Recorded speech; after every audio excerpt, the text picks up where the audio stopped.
falta de vontade não é preguiça. As pessoas ainda acham isso.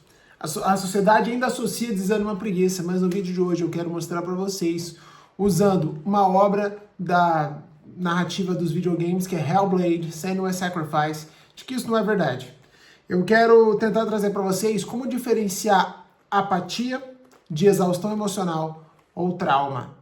Pessoal, vocês vão me ver olhando algumas vezes para a tela aqui, é porque hoje eu fiz o meu roteiro no computador e não no caderninho como de costume. Mas lembre-se, esse vídeo é um vídeo para você ouvir enquanto você faz outras coisas. É claro que eu agora investi numa iluminação bem básica aqui para conseguir melhorar a qualidade dos vídeos. Mas ainda assim, o meu grande foco é que você faça esse vídeo enquanto você ouça esse vídeo, enquanto você faz outras coisas, né? Você vai contemplando aí outras coisas. Mas, de certa forma, também dá para assistir numa boa. E vamos lá então. Quero falar sobre Hellblade, um jogo que saiu em 2017, que é muito mais do que só um jogo, é uma narrativa extremamente profunda sobre a realidade de quem vive com trauma. E eu quero falar também sobre um problema real que muitas pessoas enfrentam, que é a falta de vontade, motivação para fazer as coisas. Ali no jogo nós temos a Senua, que é a protagonista, ou Senua, que é um símbolo da alma moderna em colapso. Ela é um personagem que ela representa o que muitos de nós vivemos. Continuar, apesar das vozes internas, dúvidas e dores invisíveis.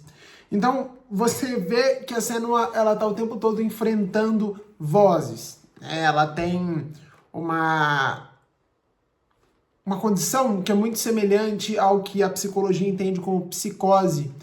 Os criadores do jogo tiveram muito cuidado, trabalharam com neurocientistas, com psicólogos e pessoas que sofrem com a doença para conseguir representar ela de uma forma que não fosse estereotípica e que representasse muito bem o que essas pessoas passam.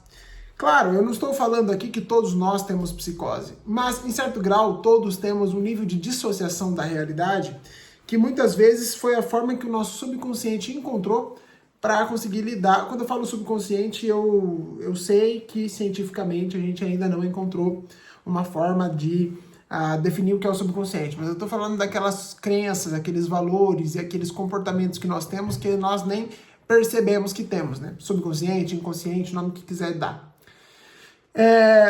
Nós vemos uma realidade já há alguns anos de uma romantização de discursos motivacionais, dos movimentos coach, especificamente, de que é só querer, basta querer que você vai chegar lá, que basta ter vontade e não ter preguiça, e sentar a bunda na cadeira e estudar, ou levantar e ir para academia e deixar de ser preguiçoso, como se a preguiça fosse uma questão moral.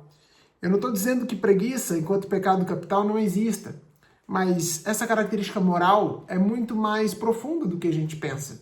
Você vai ter várias pessoas absolutamente imorais que não têm preguiça e pessoas que tomam muito cuidado com tudo que fazem, se sentindo extremamente desmotivadas.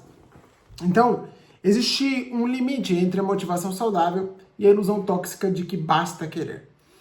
No jogo Hellblade, nós vemos em vários momentos a mente da Senua ser o inimigo dela. É o jogo inteiro praticamente, né? É claro que as vozes vão ajudar às vezes, mas você vai ter várias vozes ali. Uma das vozes é uma sabotadora, outra é uma voz desanimadora. A sabotadora diz que ela não consegue, que não vai dar conta. A desanimadora diz que nada faz sentido, que não vai valer o esforço dela. E aí tem uma agressiva que ofende ela mesmo, né? Que ri da cara dela, que debocha, fala, ela tá achando que ela vai conseguir.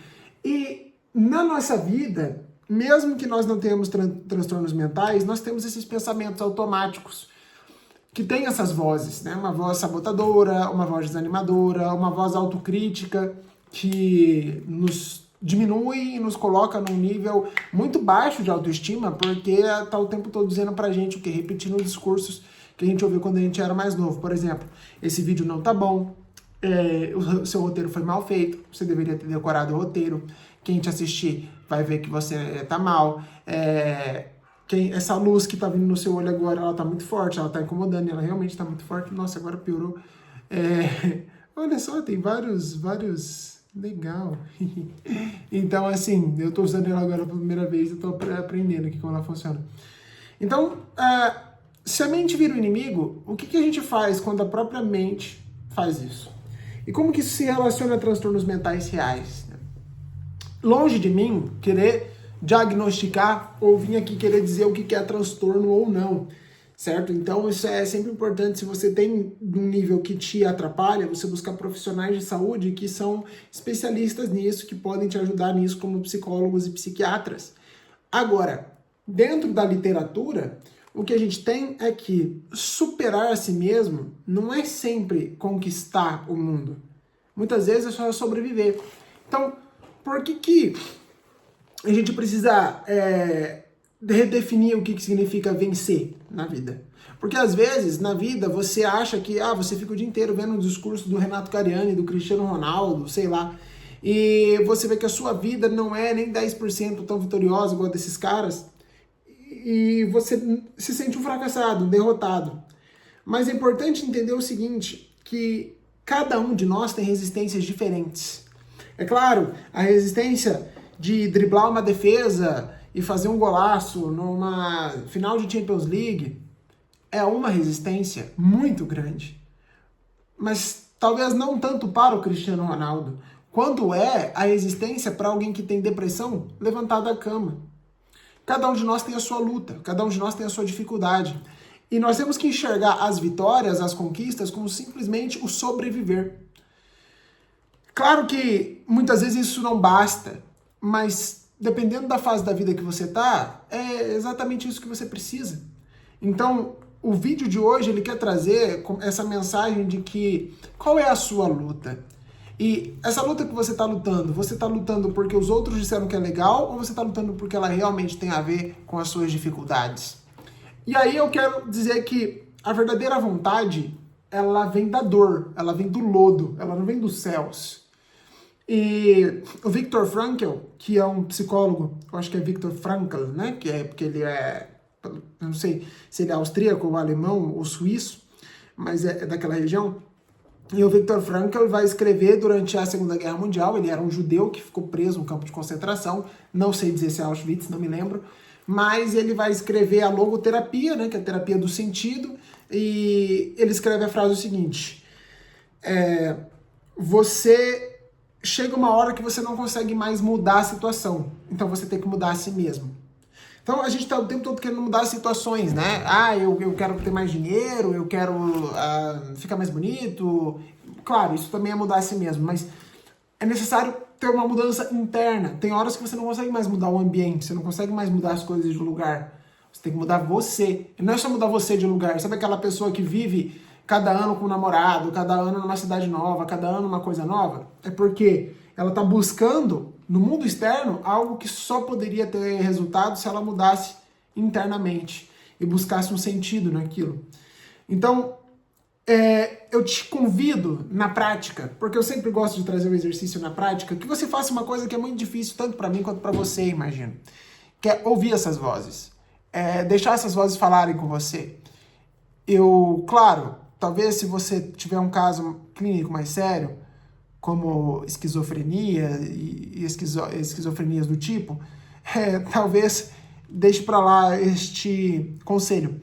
Mas se você for uma pessoa que está, entre aspas, muitas aspas, normal, porque a loucura nada mais é do que um caos que deseja ser ouvido, um caos que precisa ser ordenado e ouvido, mas eu digo o seguinte: ouça essas vozes, mas não obedeça a elas.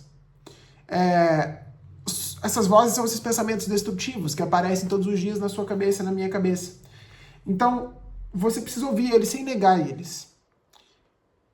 E se perguntar qual é o valor de escutar o que dói e mesmo assim seguir. Isso faz parte da terapia de aceitação e compromisso, né? Mesmo diante da dor e da imperfeição, eu sigo em frente.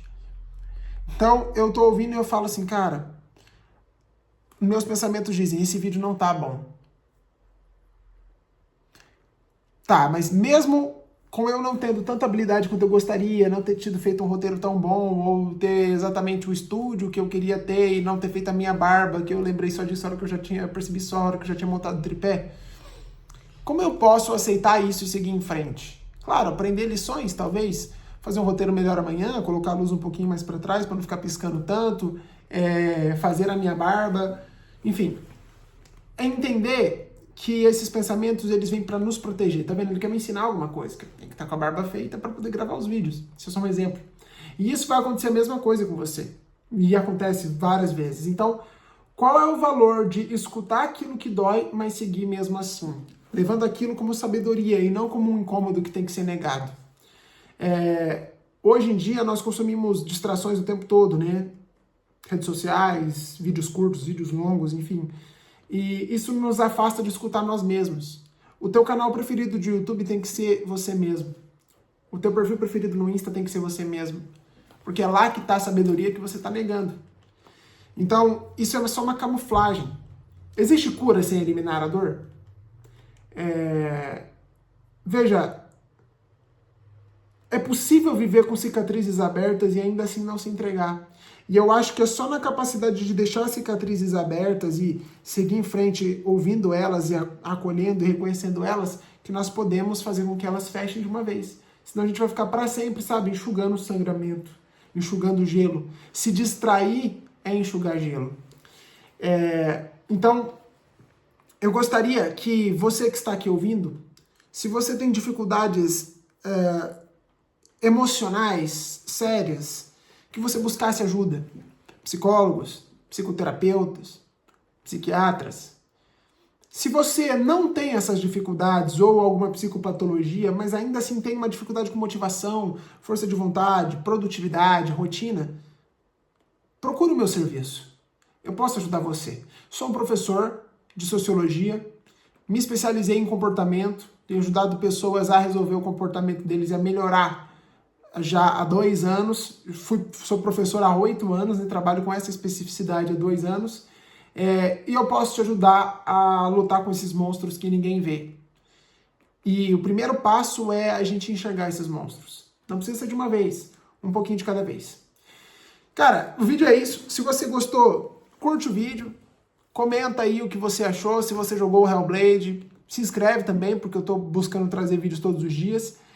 Se puder, cara, dá uma hypada no vídeo ou compartilhar com alguém, isso vai me ajudar muito a trazer conteúdo melhor, a continuar melhorando a qualidade da vida das pessoas. Eu vou deixar várias informações, link na descrição, meu livro, link para minha mentoria, meu Instagram, meu Substack, para você ler os meus textos mais compridos. Mas o grande citar que eu trago aqui a você é um convite para que você comece a escutar mais suas emoções e os seus pensamentos. Beleza? Mestres, me despeço por aqui. Valeu, tchau, tchau.